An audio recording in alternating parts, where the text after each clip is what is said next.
Are gendered educational choices limiting opportunities for students? Let's explore how we can reduce gender stereotypes in education. Gendered educational choices are decisions that align with traditional gender expectations. For example, boys disproportionately choosing physics and girls choosing literature. These choices can lead to unequal representation in fields like STEM and HED. We're developing tools and interventions to address gendered educational choices. Our work includes reviewing existing interventions and identifying key leverage points to change gender norms in education. We're analyzing the impact and effectiveness of these tools and interventions.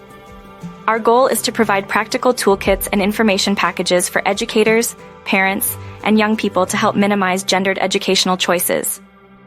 Join us in our mission to debias education and empower students to make unbiased educational choices based on their true interests and talents.